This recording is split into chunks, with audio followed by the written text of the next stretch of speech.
ang mga kwento ng pag-ibig, kwento ng buhay, at kwento ng pag-asa dito sa Barangay Love Stories. Love Stories.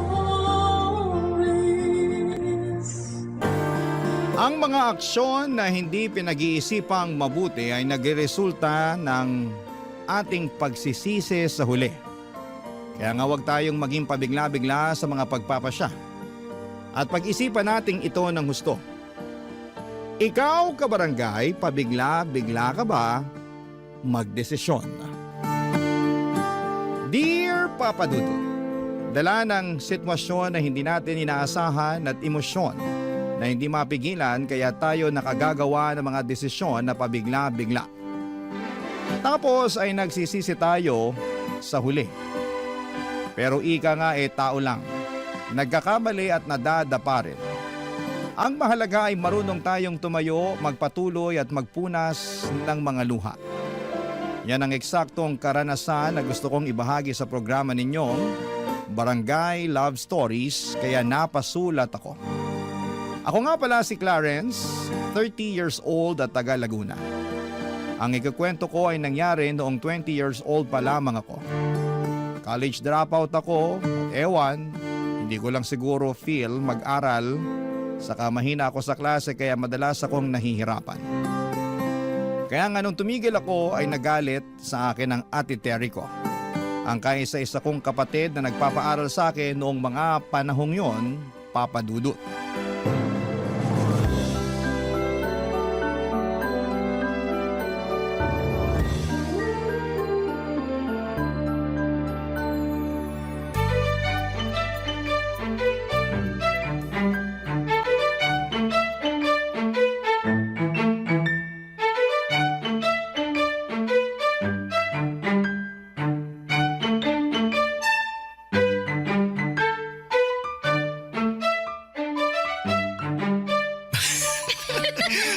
Baby naman nakikiliti ako. Susibilbil pa lang kiliti mo, ha?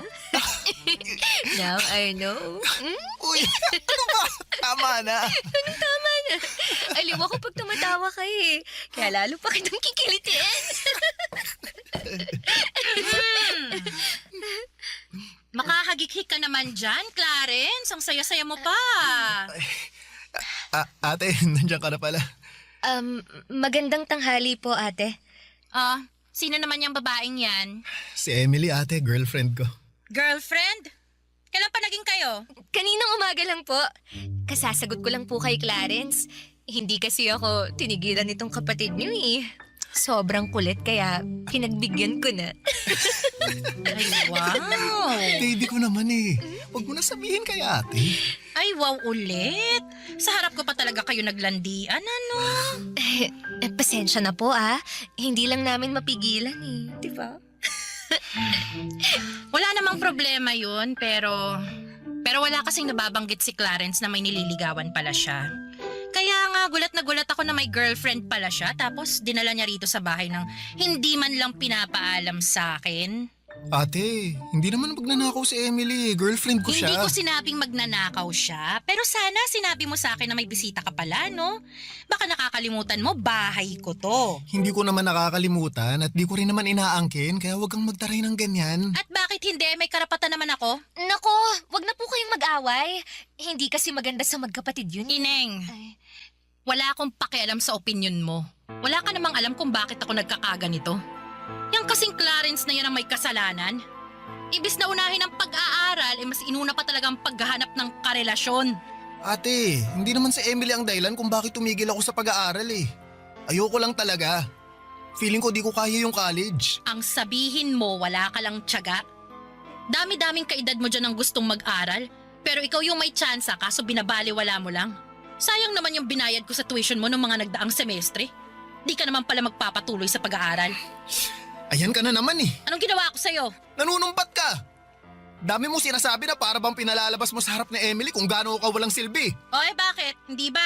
Siyempre hindi. Badip ka naman ate. Pinapahiya mo ako sa girlfriend ko. Ikaw ang nagpahiya sa sarili mo? Ang tanda-tanda mo na pero wala kang kadala-dala? Kung umasta ka, daing mo pa yung musmus na kailangan ng gabay ng magulang? Hala, grabe ka naman sa mga sinabi mo. Ang OA mo masyado. OA na kung OA pero nagsasabi lang ako ng totoo. Excuse me lang po Medyo umiinit na yata rito eh. May aircon ba kayo? Mukha ba kaming may aircon? At kung meron naman, tingin mo ipapagamit ko sa'yo? Ay, grabe naman siya. Buti pa Emily, alis na lang tayo dito sa bahay. Doon na lang tayo sa mall magpalamig. Ay nakakainis kasi dito eh. Buti pa nga. Tara na, baby ko.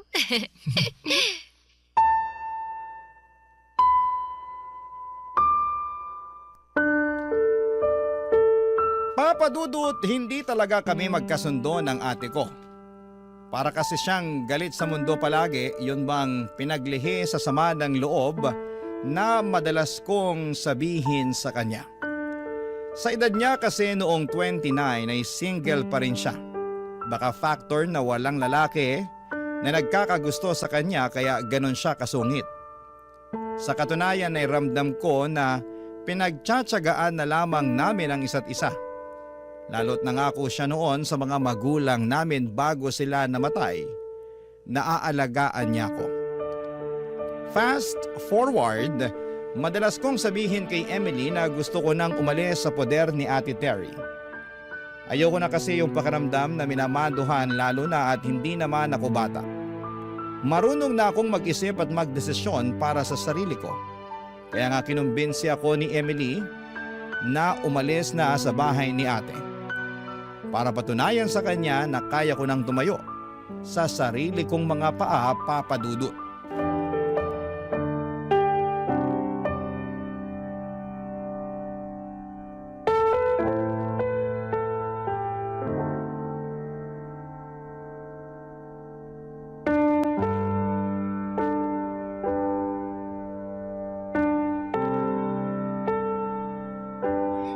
Alam mo ate, mabuti pa alis na ako dito sa bahay mo para hindi mo na ako mabubungangaan.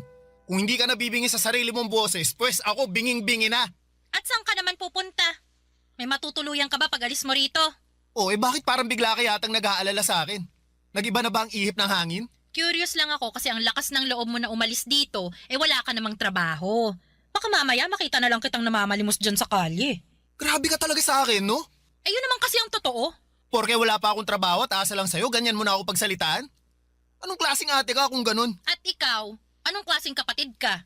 Imbis na magsikap ka sa buhay at tulungan yung sarili mo, mas pinili mo pang magrebelde. Hindi pagre-rebelde ang tawag kung gusto ko lang matahimik ang utak ko sa mga sermon at pagbubunganga mo.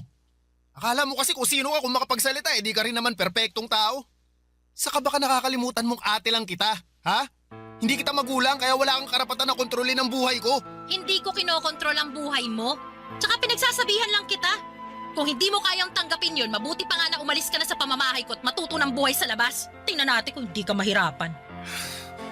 Gusto mo talaga na mahirapan ako, no? Hindi ko gusto, pero mahirap naman talaga ang buhay Hindi mo alam yun kasi nga ang alam mo lang magpasarap dito sa bahay natin, magbulakbol sa pag-aaral at makipaglandian dyan sa girlfriend mo. Inggit ka lang kasi ako may girlfriend.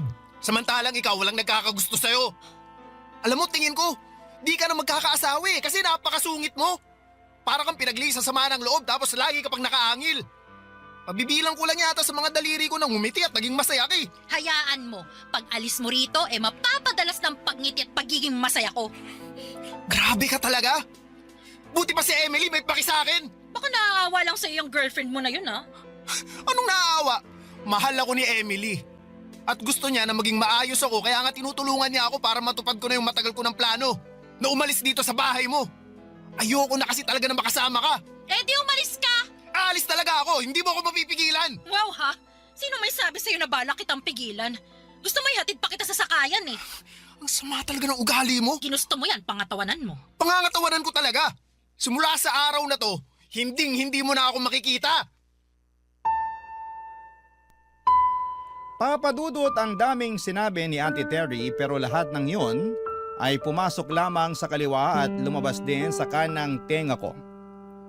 Wala na akong pakialam sa kanya dahil desidido na akong magkaroon ng sariling buhay kaya nga malaki ang pasasalamat ko kay Emily dahil inalalayan at tinulungan niya akong maisakatuparan ang bagay na yon.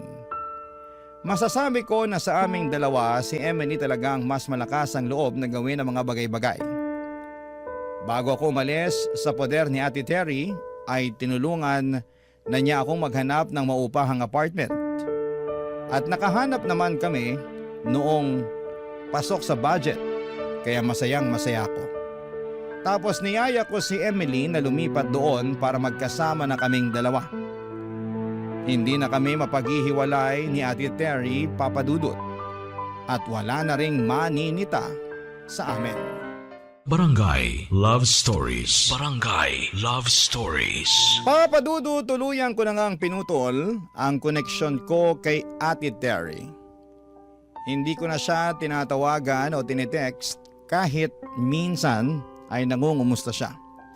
Blinako na rin siya sa Facebook at gusto ko na lang magsimula ng buhay na hindi siya kasama kaya nag-focus na lamang ako sa paghahanap ng trabaho. Para meron kaming pambayad sa renta ni Emily. Dahil unemployed pa ako, siya ang nag-aabono ng advance at deposit ng apartment na tinuluyan namin at nangako ako na papalitan na lamang yon. Hindi nagtagal ay nakapasok ako sa isang canteen bilang all-around dishwasher, service crew at minsan ay cook. Saktuhan ng sweldo at hindi pa nga umabot ng minimum. Kaya naman nahirapan akong makapag-ipon ng pera. May trabaho naman si Emily bilang call center agent dahil mataas ang kinikita niya kesa sa akin. Siya ang gumagastos sa aming dalawa hanggang sa nagreklamo na siya. Tapos ay nabuntis ko pa siya kaya lalong nagkanda leche-leche ang lahat, Papa Dudut.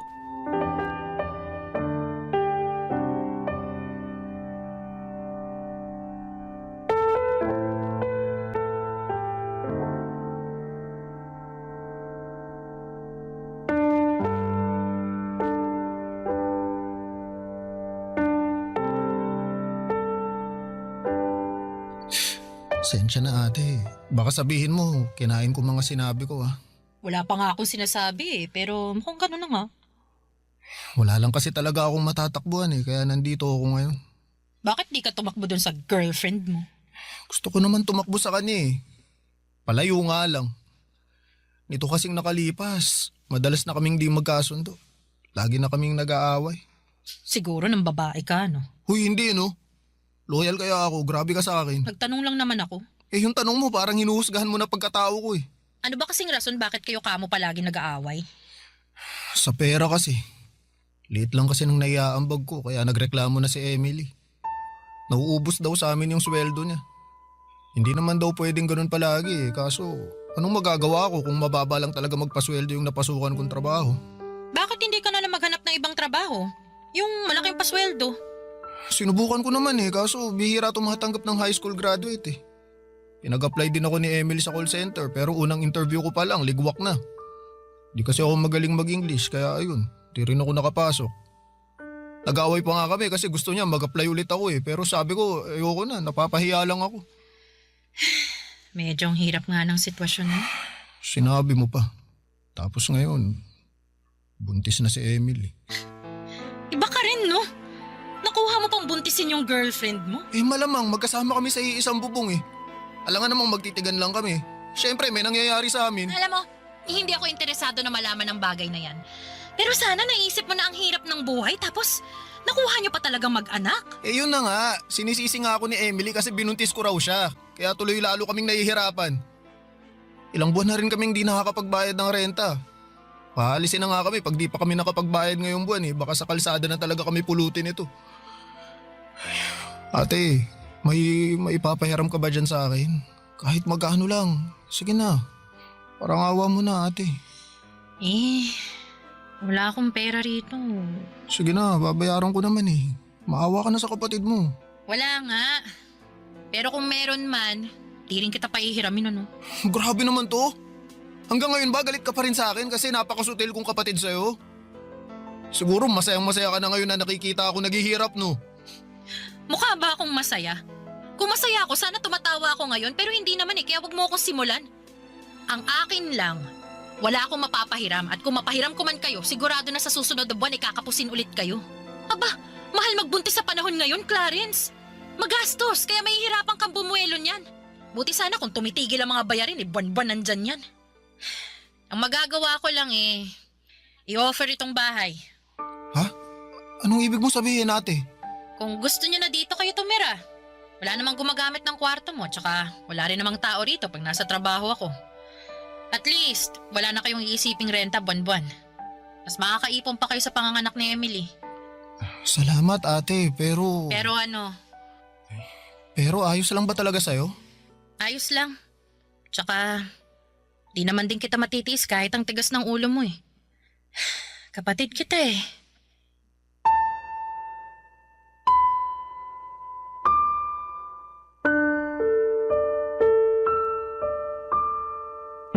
Papadudot, kinain ko talaga ang mga sinabi ko nung umalis ako sa poder ni Ate Terry nang makiusap nga ako sa kanya. Natulungan kami ni Emily. Kaya nga kahit hiyang-hiya ako sa kanya ay tinis ko ang sermon niya sa akin dahil may punto naman ang mga sinabi niya. Pagkatapos ay tinulungan naman niya kami nang alokin niya kaming bumalik na sa bahay niya upang doon na manirahan. Noong sinabi ko kay Emily ang alok ni Ate Terry ay hindi siya natuwa kesyo akala ko raw ba ay gusto ko nang makaalis sa poder ng ate ko ganito ganyan. Pero dahil nga gipit na kami noon at wala nang maibayad sa nirerentahan namin at ayaw na rin naman niyang maglabas ng pera plus buntis pa nga siya ay wala na ring nagawa si Emily kundi ang pumayag na bumalik sa poder ni ate. Kaya lang, papadudot, simula noon, palagi na kaming nag-aaway.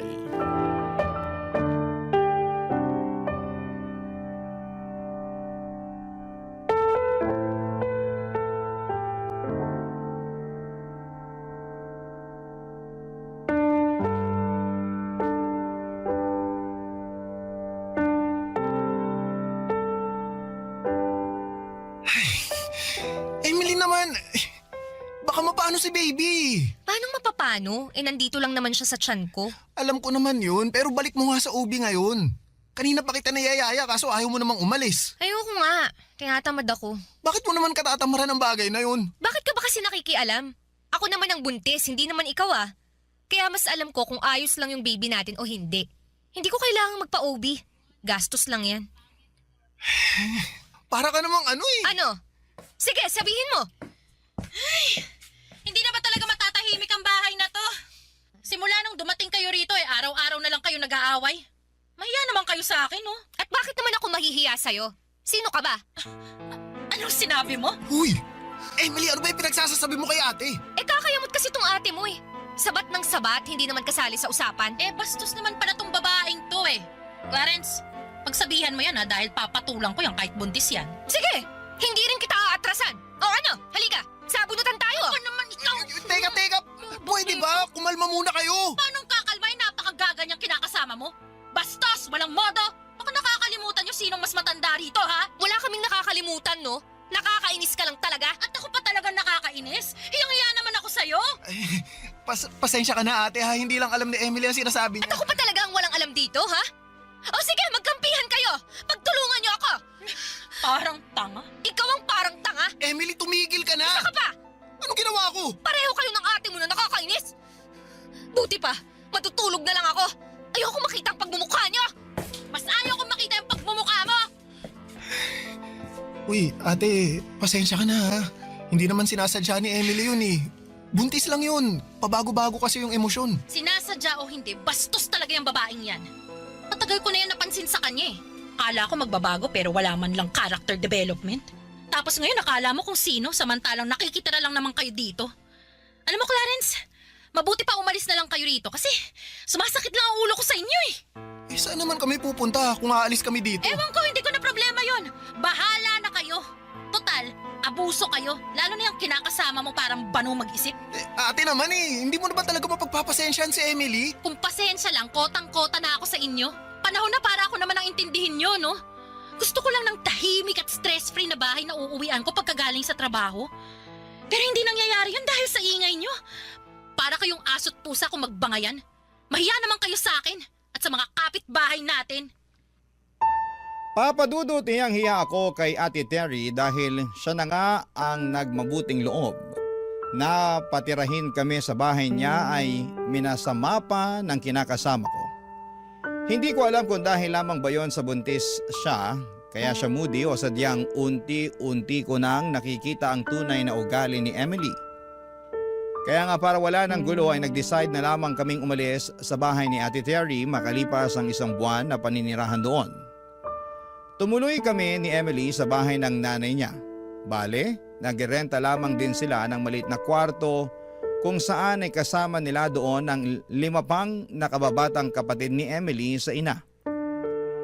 Dahil nga sa pagdating namin ay para na kaming sardinas doon na nagsisiksikan sa masikip na lata. Ang hirap kumilos at ang gulo-gulo ng mga kapatid ni Emily. Kaya hindi rin ako makapagpahinga ng maayos. Barangay Love Stories. Barangay Love Stories. Papadudot pakiramdam ko ay wala akong kakampi sa bahay ni na Emily, lalo na kapag nag-aaway kami. Mabait naman ang mama niya pero pakiramdam ko ay may sinasabi itong hindi maganda sa akin kapag nakatalikod ako. Pero sa kabila ng lahat ay pilit ko silang pinakisamahan ng maayos hanggang sa nanganak na nga ang kinakasama ko. Siyempre, tinulungan ulit ako ni Ate Terry para makabayad kami sa ospital.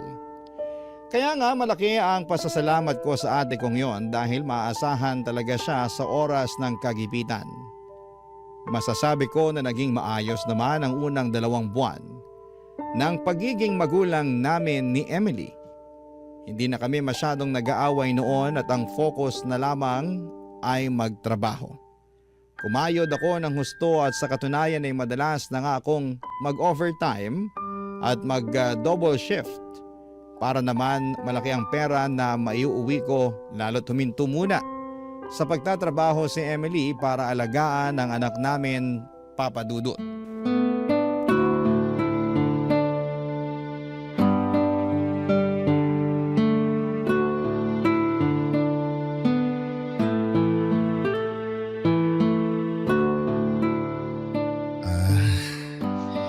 Ito na pala yung sahod ko, Emily. Akin na. Kompleto ba to? Oo naman. Sige ha, bilangin ko. Huh? Ito na yun? Ha? Bingi ka ba o ano? Kako, ito na yung ipinagmamalaki mong sweldo? Oo, yan na yun. Ang kaunti lang naman na ito. Sigurado ka na wala kang kinupit ha? Grabe ka naman. Naniniguro lang. Nag-expect kasi ako na malaki-laking sweldo eh. Kasi halos dun ka na tumira sa pinagtatrabahuhan mo. Pero magkano lang naman yung nadagdag? Ayos ka rin, no? Imbis na magpasalamat ka sa akin, ganyan pa mga salitaan mo. Nakakawalang gana tuloy. Hoy, wala kang karapatang mawala ng gana. Dahil paano didede itong anak mo? Paano ako makakabili ng diaper niya? Sige nga. Baka nakakalimutan mong pamilyado ka na.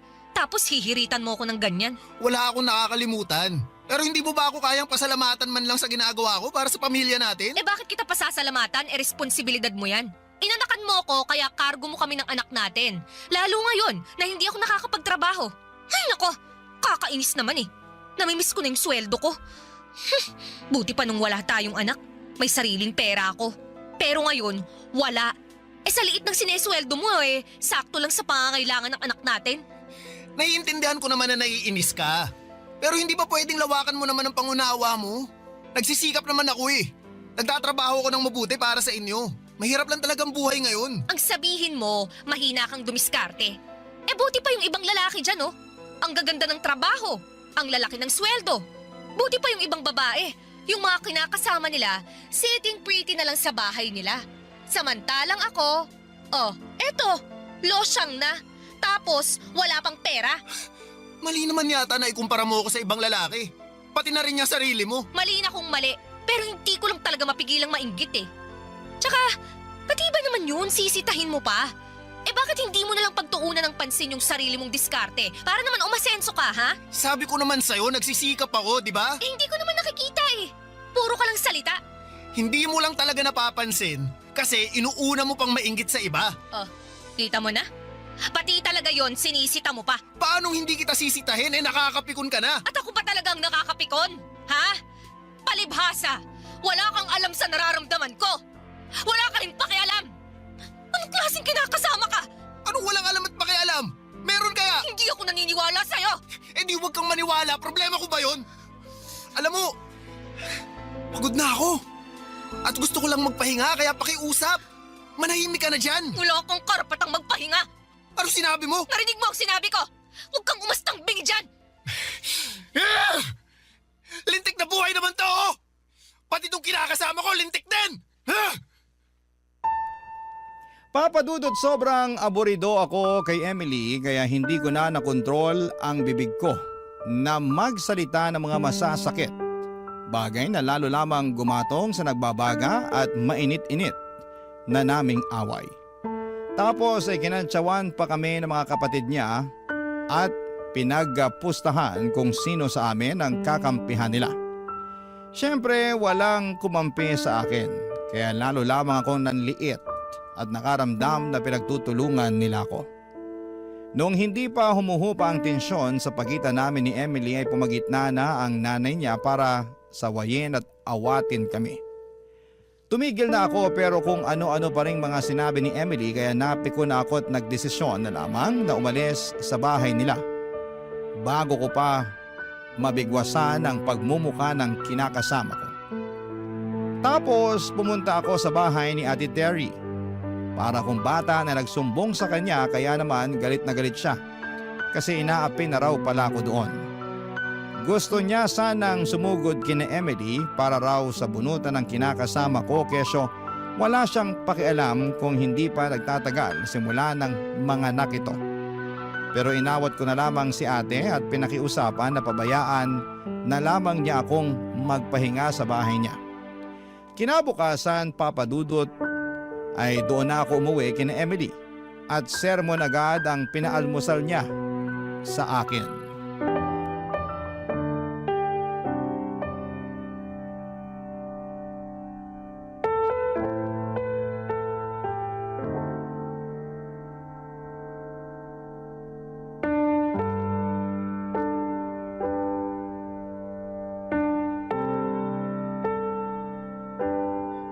Emily, ano ba? Ano ba? Inaano kita, ha? Nagtatanong lang ako sa'yo. Saan ka galing, ha? Saan ka natulog? Sagutin mo ako! Kina Ate Terry nga. Kanino ko pa sinabi na galing ako sa bahay niya, di Hindi ba? ako naniniwala sa'yo! May ibang babae ka, no? Aminin mo na! Emily naman eh. Sagutin mo na lang yung tanong ko, Clarence! Wala akong ibang babae. Saka bakit ako mambababae? Mahal na mahal ko kayo ng anak natin. Isip-isip din. Mahal daw. Ano ba kasi problema mo? Ikaw ang problema ko! Ano bang ginawa ko? Bakit ang sungit-sungit mo sa akin? Nagtanong ka pa talaga, ha? Malamang. Hindi ko maintindihan kung bakit ka nagkakaganyan eh. Hindi pa ba halata, ha? Ang ano? Na hindi na kita mahal! Anong sabi mo? Paano naman nangyari yun? Ewan ko, hindi ko alam. Basta, nagising na lang ako isang araw na nagsisisi na ako na nagpabuntis ako sa'yo. Na ayaw na kitang makasama, ganun. Imposible naman yun. Posible yun. Maniwala ka. Siguro ikaw talaga yung may iba, no? Aminin mo na. Ha? Wala ah. Bakit naman ako maghahanap ng panibagong sakit ng ulo? Sige nga. Ewan ko sa'yo. Hindi ako malanding babae, no? Pero kung sakali man na magkagusto ulit ako sa iba, iiwasan ko na yung mga kagaya mo. Aaminin ko na naging uto-uto ako nun. Kasi masyado akong nadala sa matatamis mong salita at naawa ako sa mga drama mo. Pero alam mo, narealize ko na mas gusto ko pala ng lalaking mature mag-isip at kaya akong buhayin. Hindi kagaya mo. Ayun! Lumabas din ang totoo sa bibig mo mismo. Pero wala nga sabi akong lalaki. Tsaka bakit ako ang inaakusahan mo? Ikaw nga yung kung kani-kaninong bahay nakitulog kagabi. Tigas din ang bunbunan mo, no? Gusto mo tawagan pa natin si Ate Terry para itanong mo sa kanya mismo na andun ako sa bahay niya natulog kagabi? Ayoko nga. Bakit ko gagawin yun eh? Malay ko bang nagsabuatan kayong magkapatid? Siyempre pagtatakpan ka niya. Ah! Para ka talagang tangi! Ikaw ang parang tanga. Hindi mo ba talaga ako bibigyan ng katahimikan kahit konti lang? Manahimik ka muna kasi nakakapikon ka na eh! Ano naman kung nakakapikon ako? Ha? Oh, bakit? Anong gagawin mo sa akin? Sasaktan mo ako? Sira, hindi ako nananalit ng babae. Hindi raw. Pero sa tono mo parang papunta na dun eh. Grabe ka na sa akin, Clarence! Sobra-sobra nagpasakit ang ginagawa mo sa akin! Ano, wala akong ginagawa sa'yo. Napaka-OA mo, ha? Ako pa talaga ang OA! Oo, sino pa ba? Saka bakit ka nag-iiyak dyan? Mamaya isipin ng pamilya mo, sinaktan kita o ano, mapasama na naman ako. Masama na naman talaga ang tingin nila sa'yo! At kasalanan mo kung bakit ganon. Buti pa, alis na muna ulit ako. Malapit na akong masiraan ng ulo sa pamamahay na to eh. Pag umalis ka, hiwalay na tayo! Bahala ka sa buhay mo! Papadudot nakipaghiwalay nga sa akin si Emily at kahit masakit sa loob ko ay hinayaan ko na siya. Ang bigat din naman niya sa kalooban na kasama kasi. Tipong hindi na niya ako nirespeto at hindi niya rin na-appreciate ang mga efforts na ibinibigay ko para sa kanya. Bukod doon ay pinagbintangan niya pa akong may ibang babae samantalang siya nga yung nanlalalaki. 2 araw pagkatapos kong umalis sa bahay nila.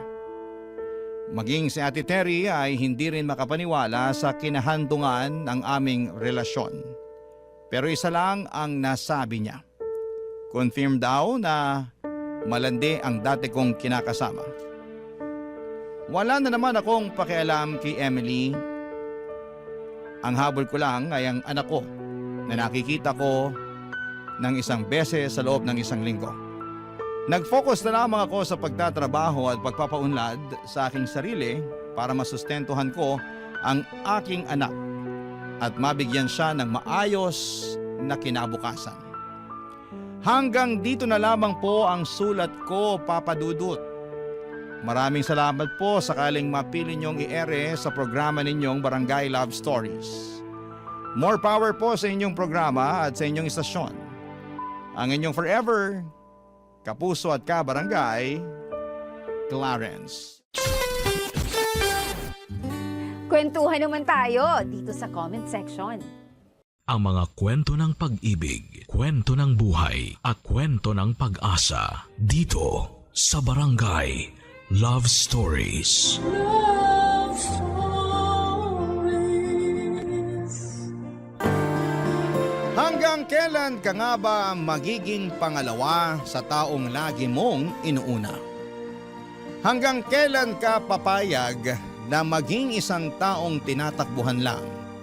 Kapag may kailangan siya pero sa dulo ng araw, iba ang kasama niya kapag masaya na siya.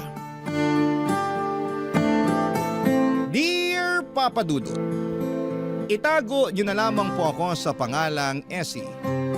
Sumulat ako sa inyo ngayon para ikwento sana sa inyo ang naging maiksing forever namin ng aking ex-boyfriend na si Jay. Tulad ng mga kakasimulang relasyon, napupuno kami noon ng pagmamahalan at halos ayaw naming malayo sa isa't isa. Updated sa ginagawa ng bawat isa kahit nga magkasama na kami sa trabaho, ay nagtitext pa rin kami at nagkukumustahan kung kaya pa ba ang workload na meron kami sa araw na yon. Ganon kami. Facebook official na kami at syempre ang pinaka-importante sa lahat ay official kami sa pamilya ng bawat isa. Akala ko nga ay talagang forever na ito eh. Akala ko. Kasi maayos naman kaming dalawa, walang naging problema pagdating sa oras dahil marami kami noon para sa isa't isa. Lalo na ako. Handa kong ibigay sa kanya ang lahat ng oras ko. Walang naging problema sa pamilya namin kasi boto sila sa amin. Actually ay sila pa nga itong nagpaplano na para sa future wedding namin. Nakakatawa na nakaka-pressure. Wala rin naging problema na sobrang bigat o walang naging challenges sa relasyon namin na hindi namin nalagpasan dahil sinisiguro ko na hindi kami aabot sa punto na matatalo kami ng mga pagsubok na yon. Bago pa man lumala ang inuupahan na naming pareho ang problema o inuupuan na namin ang mga problema at pinag-uusapang dalawa. Sobrang perfect na nga eh. Inabot na nga kami ng 2 taon sa relasyon pero sobrang gulatan na lang talaga. Noong 2nd year anniversary namin ay may bomba siyang pasabog na mas nakakasorpresa pa kesa sa ginawa kong surprise anniversary date para sa aming dalawa, Papa Dudut.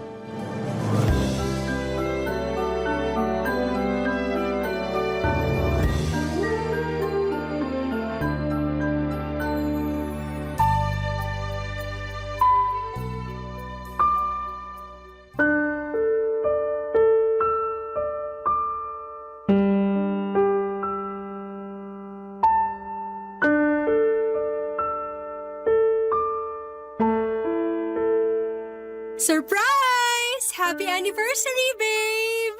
Essie, sabi ko naman sa'yo. Alam ko sinabi mo na wala nang pa-surprise sa anniversary natin. Pero kasi hindi ako makatiis eh. Patawarin mo na lang ako. Essie, Wait lang, bago ka magalit dyan, tignan mo muna tong hinanda ko. break na tayo. May hinanda akong tinola sa gata ng paborito mo.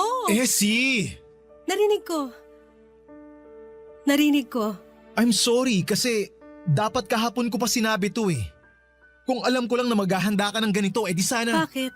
Anong bakit? Bakit ka nakikipaghiwalay? Bakit ngayon pa? Essie, Nakailang esi ka na ngayong gabi. hindi na ako masaya. Paano hindi ka na masaya? Nung Sunday masaya pa tayong dalawa after church, di ba? Ano yun? Essie, matagal na akong hindi masaya. Bakit di ka masaya? Sabihin mo kasi hindi ko naman yung nakikita sa'yo. Hindi ko alam kung bakit hindi na ako masaya. Siguro kasi hindi na kita mahal. Pero mahal kita, Jay. I'm sorry, Essie. Pero hindi na tayo pareho ng nararamdaman ngayon. Ang labo naman, Jay. Akala ko ba wala magbabago? Akala ko rin eh. Paano na to? Pwede pa rin naman natin kainin tong hinanda mong tinola eh. Itong relasyon at hindi ang lintik na tinola na yan. Hindi ko alam. Hindi ka nalalaban? Hindi na. Ako lalaban pa. Wag na. Please, Jay. Hindi ko na kaya, Essie. Hindi na talaga.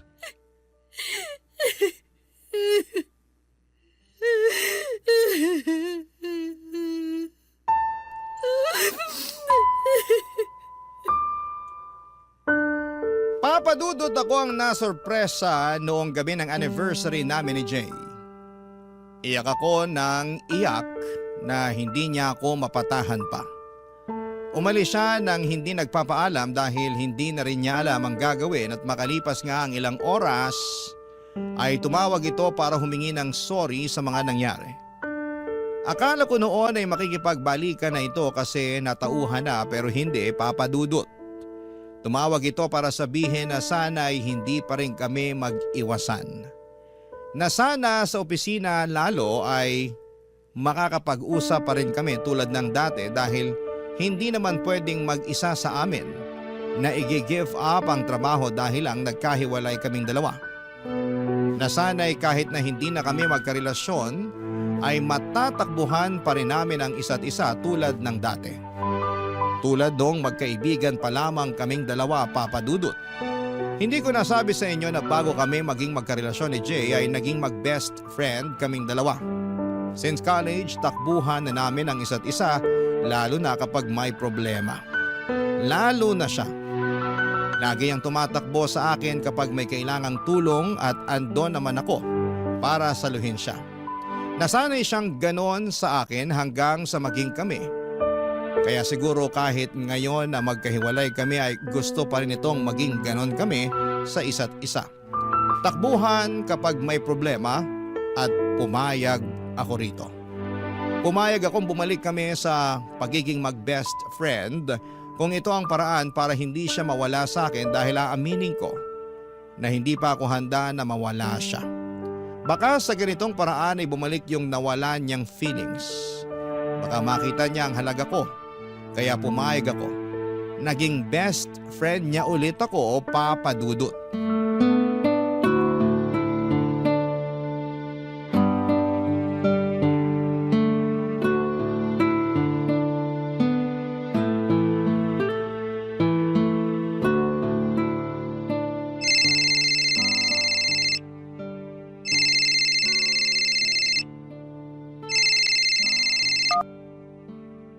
Hello. Essie, gising ka pa ba? Nagising na. Ay naku, sorry talaga Essie kasi... Ano ba yun? 3:30 na ng umaga, oh. Hindi ko kasi matapos tong report na pinapagawa ni boss eh. Di ba para mamaya na yan? Ano nangyari? Kanina ko lang kasi to sinimulan. Akala ko madaling gawin pero hindi naman pala. Anong gusto mong gawin ko? Tulungan mo naman ako, please.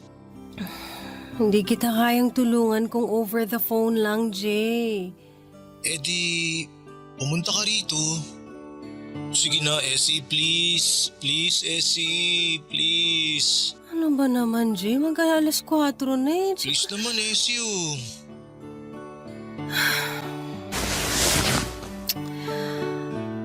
Okay. Bigyan mo ako ng 30 minutes. Pwedeng 20 minutes? Okay. Bigyan mo ako ng 20 minutes para mag-prepare. Ayun, thank you. Thank you, Essie. Sobrang thank you. Grabe, maaasahan talaga kita sa lahat. Ano pa nga bang silbi ko sa buhay mo, di ba? Ang laki kaya ng silbi mo. Ikaw ang savior ko eh. Araw-araw. Savior. Oh, bakit mo naman tinawanan yung sinabi ko? Hindi ko tinawanan. May naalala lang kasi ako. Hulaan ko. Nung college tayo, yan ang madalas kong sabihin sa'yo kapag ginagawa mo yung assignments ko, lalo na nung ginawa mo yung thesis ko.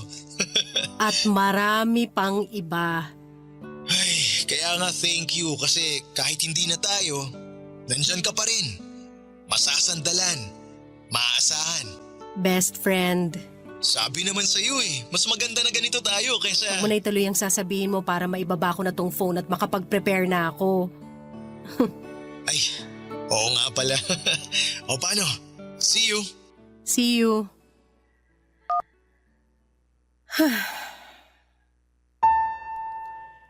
Best friend, yan na lamang ako muli sa buhay niya. Takbuhan niya kapag may kailangan o may problema. Para kaming bumalik sa college, ang daming nagsasabi na ang tanga-tanga ko para ipagpatuloy ang ginagawa ko. Pero kibits balikat na lamang. Hindi kasi nila naiintindihan yung kagustuhan ko na mapalapit lamang kay Jay. Nasanay akong kasama siya at nasanay akong lagi siyang nandyan. Kaya hindi madaling putulin yung naging routine namin. Hindi ko kaya. Kaya naman nakontento ako sa ganito sa pagiging best friend kung eto ang paraan para hindi siya mawala sa akin. Dahil papadudot aaminin ko, kahit 2 taon nang nakalipas, ay mahal ko pa rin siya. Hindi nawala ang pagmamahal ko sa kanya siguro'y dahil ayaw ko naman kasing mag-move on talaga sa kanya. Kasi lagi naman kaming magkasama. At kahit noong nagkaroon na ito ng bagong girlfriend, ay andun pa rin ako sa kanya. Natatakbuhan niya. Kahit ang sakit-sakit na. Andun pa rin ako at umaaktong ayos na ang kahit durog na ako. Dahil alam kong wala ng pag-asang maging kaming dalawa dahil may mahal na siyang iba. Papa Dudut. Barangay Love Stories. Barangay Love Stories. Papa Dudut, lumipas ang 5 taon at heto pa rin ako, katrabaho pa rin si Jay. Ginagawa pa rin ang lahat para sa kanya. Nagigising ng sobrang aga kahit sobrang dilim pa para lamang tulungan siya sa trabaho niya na hindi niya maintindihan o hindi niya magawa. Lumipas nga ang 5 taon at heto, nakakasama pa rin niya ako sa inuman kapag masama ang loob niya sa trabaho o kaya ay sa karelasyon niya. Lumipas nga ang 5 taon at heto, mahal ko pa rin siya. Wala pong nagbago. Mahal na mahal ko pa rin siya. Tanga na akong tanga pero hirap talaga akong kalimutan siya. Lalo na't lagi namang kaming magkasama. At dahil nangako ako sa kanya na hindi ako magbabago, na hindi ako iiwas at magiging mag-best friend pa rin kami. Kahit nga noong time na sinabi nito sa akin na engaged na sila ng kanyang girlfriend. Hindi pa rin ako umalis. Nangako pa rin ako na matatakbuhan niya anumang oras niya ako kailangan, Papa Dudut.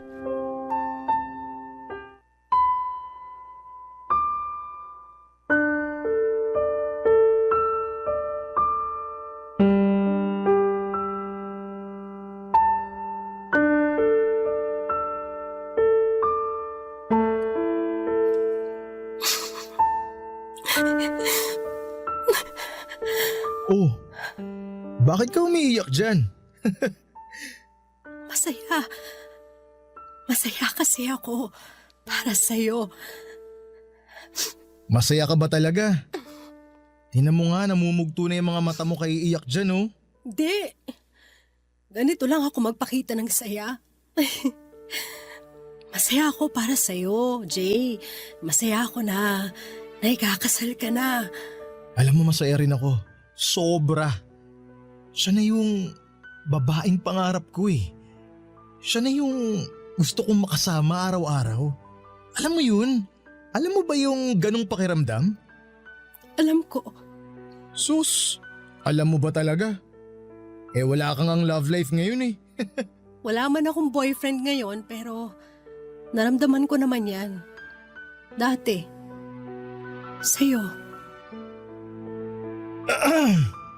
Bale, wala pa kaming napag-uusapang araw kung kailan mismo yung kasal pero asahan mo, isa ka sa mga unang makakaalam.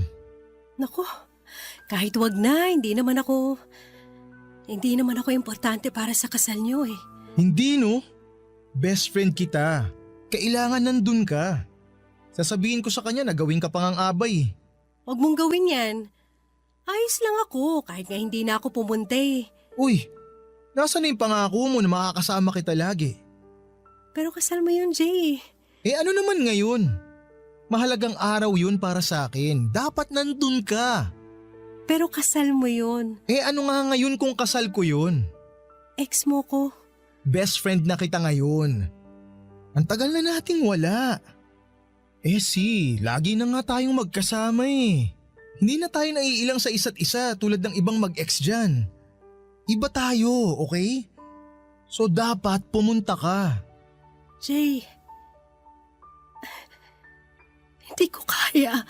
Bakit? Hindi ko alam.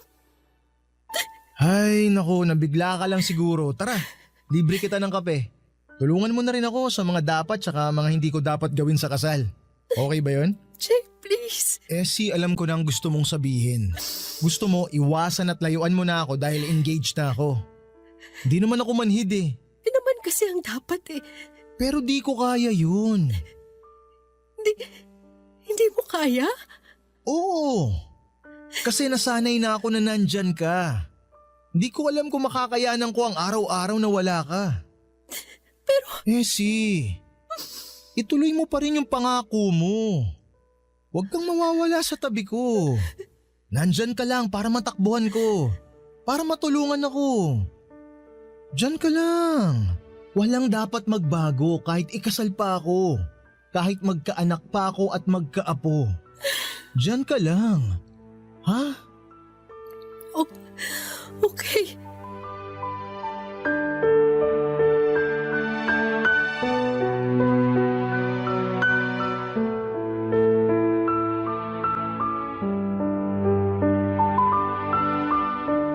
Yun na nga po ang pinakamasakit na pangakong kailangan kong panindigan. Durog na durog ako nung malaman kong ikakasal na siya.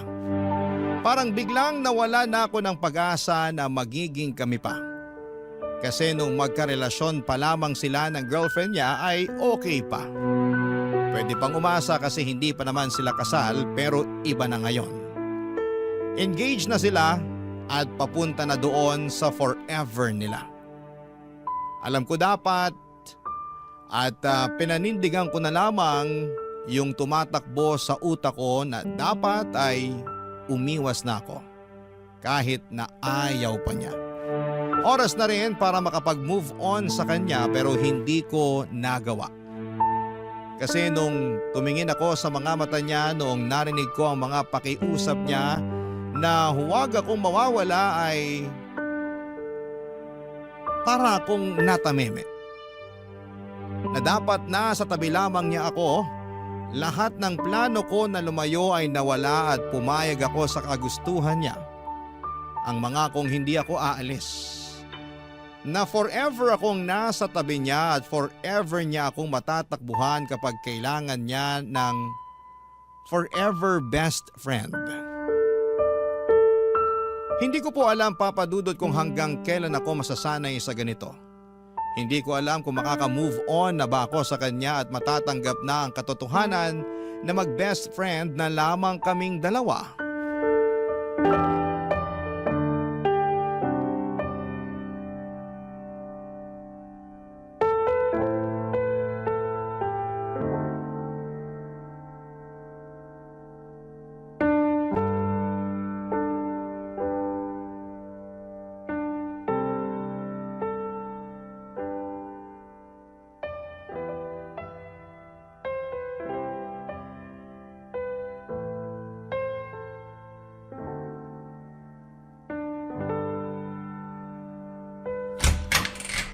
Jay! Anong ginagawa mo rito? Essie, pwede bang dito muna ako? Tuloy ka. Ano ba nangyari? Si ano kasi, Yung fiancé mo. paano mo nalaman? Kapag ganyan na itsura mo, alam ko nag-away na naman kayo eh. Hindi ko siya maintindihan eh. Ang labo niya. Ang babae kasi, kahit anong gawin mo, hindi mo maiintindihan. Mahalin mo na lang. Pero bakit ikaw naiintindihan ko? Kasi best friend mo ko at matagal na tayo magkakilala.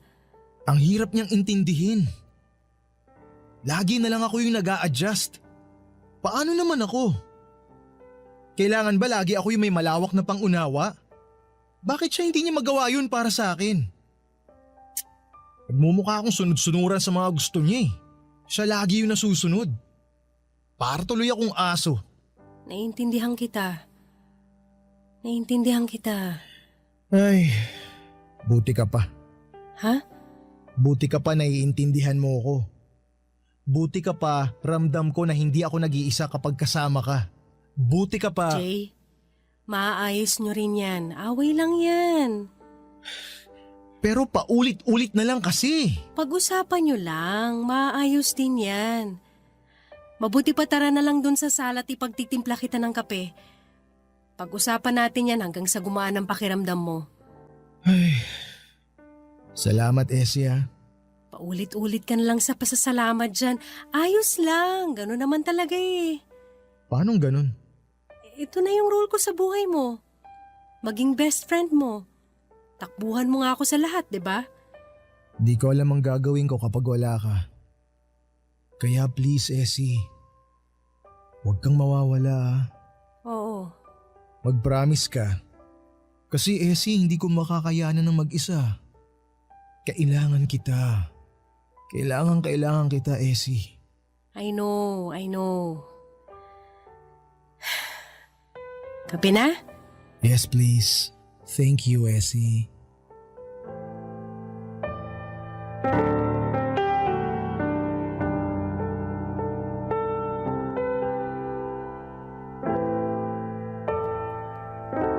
Dapat maging masaya ako kapag sinabi niya na kailangan niya ako. Dati masaya ako noon kapag sinasabi niya yon.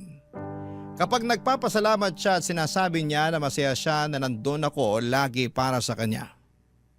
Na walang ibang babaeng kayang gumawa noon kahit pa nga ang GF niya.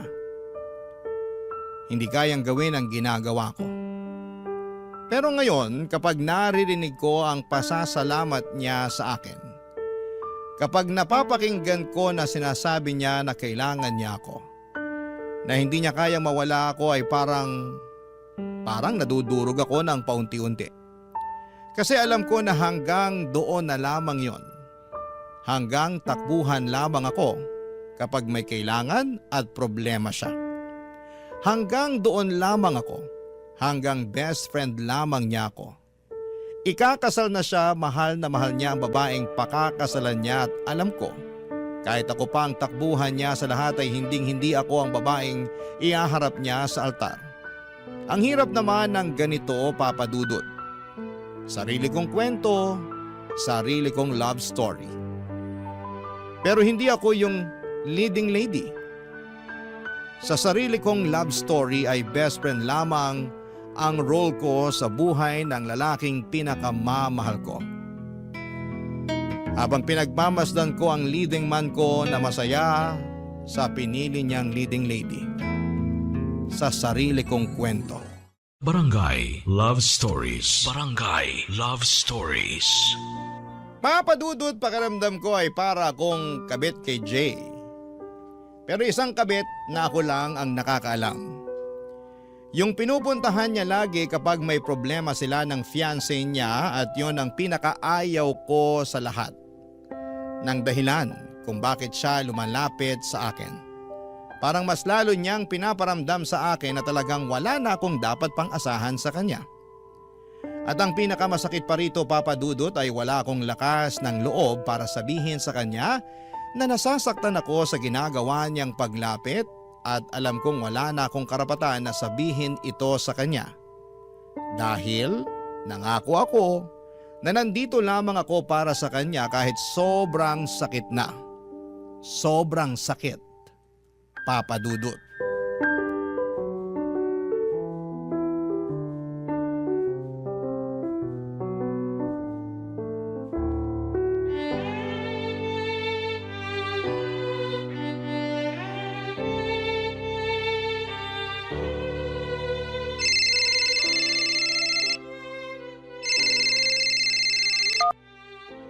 Hello?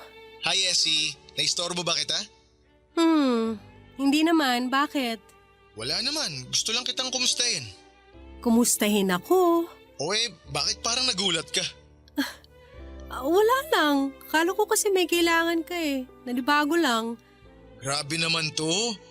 Kinukumusta naman kita kahit wala akong kailangan Bihira. Kaya sorry, nagulat lang. Okay lang naman ako. Ano bang meron? Wala naman. Pwede bang tumawag lang ako kasi gusto kitang makausap, ganon? Weird eh. Hindi ako sanay na tumatawag ka na walang kailangan. Uy, nakakasakit ka ng damdamin Kanina kasi sa office napansin ko na parang tulala ka. Tapos tahimik. Di ka nga ata kumain ng lunch Dami lang kasing dami lang ginawa kaya ayun, hindi na nakakain. Tigilan mo nga ako, wala kayang masyadong ganap sa office ngayon. Masama lang siguro yung pakiramdam kasi lately sobra yung puyat ko eh. Aba, mukhang pinariringgan mo ako dyan Oo, bakit naman kita paparinggan? Kasi ako lagi nang pupuyat sa'yo. Ay, teka, parang weird pakinggan yun Ang ibig kong sabihin, napupuyat ka dahil sa katutulong sa akin sa mga take home ko na trabaho. Sus, wala yun.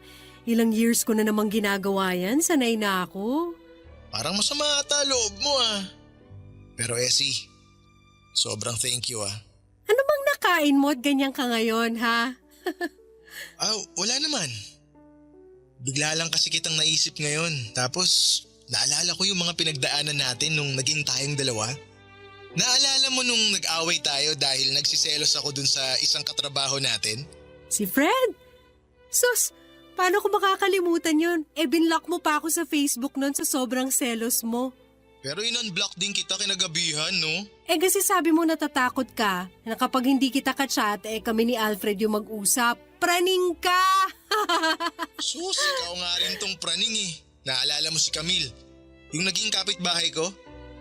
Ang tindi kaya ng selos mo dun. Halos araw-araw nasa bahay ka para bakuran ako sa kapitbahay ko na yun. Oy, may dahilan para magselos ako dun sa sakang na yon, Panay kaya pagpapakit niya sa'yo, napapansin ko kaya. Sus, madumi ka lang mag-isip. Di mo lang maamin na selosa ka talaga. Kapal nito, gustong-gusto mo naman na pinagsiselos ako. Ang cute mo kasi pag nagsiselos ka. Tsaka doon ko nararamdaman na ang gwapo ko. Tsaka mahal na mahal mo ako. Kaya pala, ikaw talaga? Sus, ikaw rin naman dyan. Di ba nga nung... Jay? Isang Hawaiian pizza at pa-upgrade na sa pineapple juice yung drinks. No ice please. Ha? Ano sinasabi? Tapos, available ba yung lasagna nyo? Jay! Hindi na. Okay lang. Sige, siguro sa next order ko na lang. Ano bang? Oo, okay na yun. Thank you. Bye.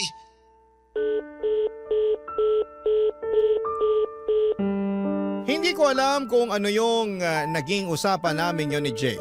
Kung bakit bigla siyang tumawag at bigla naming pinag-usapan ang nakaraan namin. Aaminin ko na nakaramdam ako ng kaunting pag-asa. Baka kapag nagtuloy-tuloy ay baka maisip niyang mahal niya pa rin ako. Tuwang-tuwa ako noon habang pinag-uusapan ang nakaraan namin pero nung biglang dumating ang fiancé niya ay bigla siyang nagpanggap na tumatawag sa isang fast food para magpa-deliver ng pagkain at walang sabi-sabing pinatayan ako ng tawag noong papalapit na ang fiancé niya sa kanya. Sobrang mixed signal yon para sa akin. Ano ba talaga? Bakit siya biglang mangungumusta at magbabanggit ng nakaraan namin? Bakit siya biglang magiging sweet tapos bigla ay parang nililihim na niya ako sa kanyang fiancé na dati naman ay hindi niya ginagawa? May mali siya na ba yon sa kanya?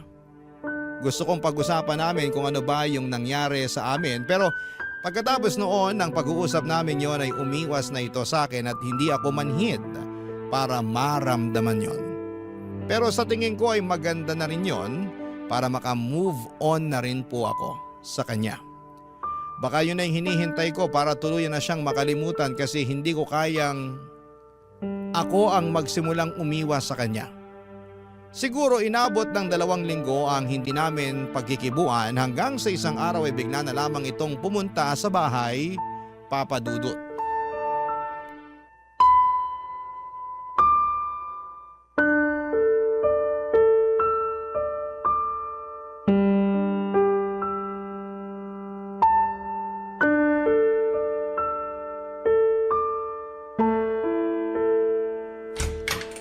OJ, anong ginagawa mo rito? Bakit lagi kayong magkasama ni Pete? Pete? From marketing? Bakit? May ibang Pete ka pa bang nakakasama, ha? Wala. Teka, bakit parang galit ka? Hindi ako galit. Hindi. Nagtatanong lang ako kasi lagi kayong magkasama eh. Bakit masama ba? Oo! Kasi wala namang koneksyon ng department natin sa kanila. So hindi ko magets kung bakit lagi siyang umaali-aligid sa cubicle mo kapag break. O kaya kapag meron siyang chance. Bakit? Wala ba siyang ibang cubicle na pwedeng puntahan? May tinatanong lang yung tao. Ano yun araw-araw? Oras-oras may tinatanong? Si lalaki ako. Alam ko yan. Anong alam mo? Na meron siyang intensyong iba sa'yo. Ano naman ngayon? Pareho naman kaming single, wala namang magagalit. Ako yung magagalit, bakit? Bakit ka magagalit? Sino ka ba para kagalitan kung sino man ang lumapit sa akin? Best friend mo ko. Akin ka lang. Best friend ka lang. Yun lang. Ganon din ako sa'yo, best friend mo lang ako. Nangako ka na pwede kitang matakbuhan kahit na anong oras. Kapag kailangan kita, nandun ka. Pero hindi ko pinangako na ikaw lang ang pwedeng tumakbo sa akin kapag may kailangan. So ganun na lang yon. 2 kaming pwedeng lumapit sa'yo. 2 na kami, ganun. Wala na sa akin ang focus mo. Bakit kailangan mag-focus ako sa'yo? Sino ka ba? Best friend mo nga. Paulit-ulit naman tayo eh. Oo!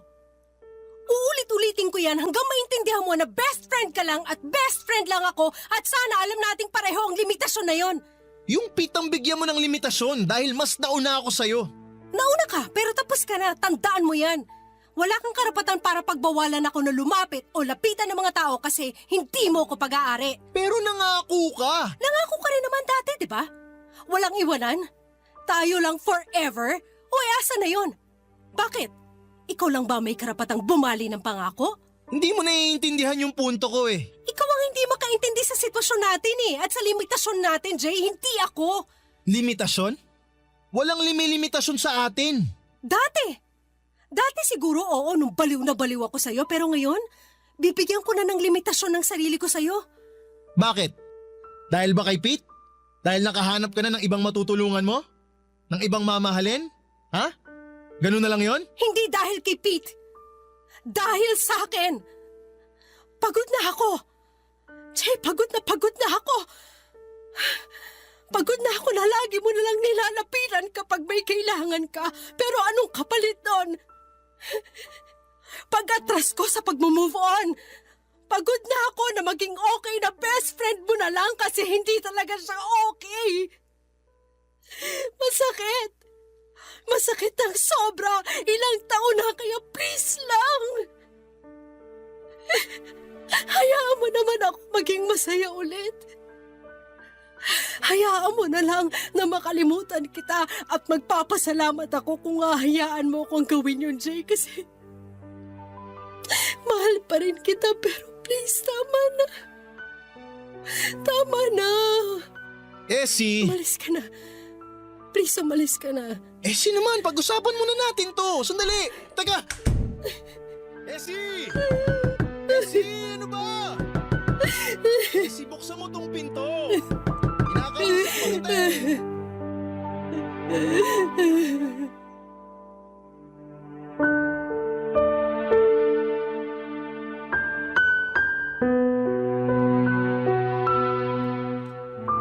Sa unang pagkakataon ng buhay ko ay naramdaman kong malaya na ako. Naramdaman ko, Papa Dudut, na makakapagbukas na ako ng panibagong chapter ng buhay ko. Nawala na ang inaakala kong leading man ko. Sa unang pagkakataon ng buhay ko ay naramdaman ko na may ginawa rin akong tama para sa sarili ko naman. Sobrang sakit na tuluyang kunang pinutol ang koneksyon namin ni Jay. Pero alam kong mas kailangan ko ang sakit na yon para tuluyan kong maitulak ang sarili ko papunta sa tamang direksyon at sa tamang tao. Alam ko na habang nakadikit ako kay Jay ay nababawasan ang chance na mahanap ko ang totoong leading man ng buhay ko. Kaya ng gabing yon, sinabi ko sa kanya lahat-lahat ng mga tinago kong salita sa loob ng maraming taon. Tinapos ko ang chapter namin ang gabing yon. At hindi ako nagsisisi na ginawa ko yon dahil sa unang pagkakataon sa buhay ko. Nagkaroon ako, Papa Dudut, ng pag-asa na magiging masaya ulit ako. Sa unang pagkakataon ng buhay ko ay naramdaman ko na tama ang ginawa ko at alam ko ang kasunod nito ay saya na. Saya dahil ilang hakbang na lamang at makikilala ko na ang leading man ng buhay ko. Yung leading man ay tuturing akong leading lady sa kwento naming dalawa. Aabangan ko yon. At hindi ako mapapagod na humakbang patungo sa direksyon kung nasaan man siya. Papa Dudut, marami na akong sakit na dinanas sa nakaraang pahina ng buhay ko. Malit na bagay na lamang ang hahakbangin ko para makalaya. Ang inyong kapuso at kabarangay forever, Essie. Kwentuhan naman tayo dito sa comment section.